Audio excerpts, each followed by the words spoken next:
કેવું છે બોલો બેન, સારું છે તમને અત્યારે? રાતે ઇમરજન્સીમાં આવ્યા હતા ને પેટના દુખાવા સાથે, કેટલા દિવસથી દુખાતો હતો? 4-5 દિવસથી સખત દુખાવતો હતો. બરાબર. આમાં કેવું, કાલે સોનોગ્રાફી કરીને આપણે તો ડાબી બાજુનું અંડાશય જે હોય ને આખું ઓવરિયન ટોર્ઝન કહેવાય. એટલે આખું ઓવરીનું જે પેડિકલ હોય ને અંડાશયનું પેડિકલ આખું આમ ગોળ આમ પેડિકલથી વળી ગયું હતું આખું આમ. સમજ્યા તમે?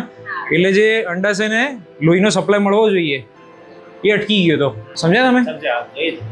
અંડાશયમાં મોટી ગાંઠ બની હતી અને એ ગાંઠ જે છે ને એનું પેડિકલ જે હોય ને એ આખું વળી ગયું હતું. 12 સેન્ટીમીટરની ગાંઠ હતી, આખી કાળી પડી. તમે જોઈએ એટલે એમાં કેવું કે અંડાશયમાં ગાંઠ જે મોટી બની હોય ને 10 થી 12 સેન્ટીમીટરની ગાંઠ હતી. સમજ્યા તમે?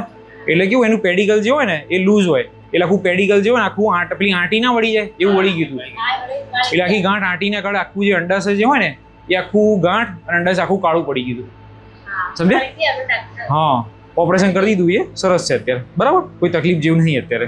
પાણી હમણાં મોડા ચાલુ કરીશું, હમણાં પાણી અપાવડાવું છું એટલે. સમજ્યા? 3-4 કલાક પછી. સારું છે, તેવું ચિંતા જેવું નથી. હો ને? બોલો બીજું કોઈ હતો કહો.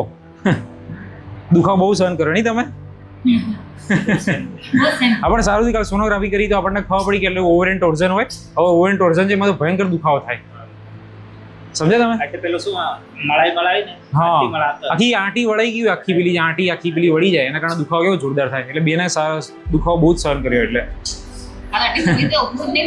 હા, એ જ ને. ના ચિંતા ના કરતો, સરસ રીતે ઓપરેશન થઈ ગયું છે. હવે કોઈ તકલીફ જેવું નથી.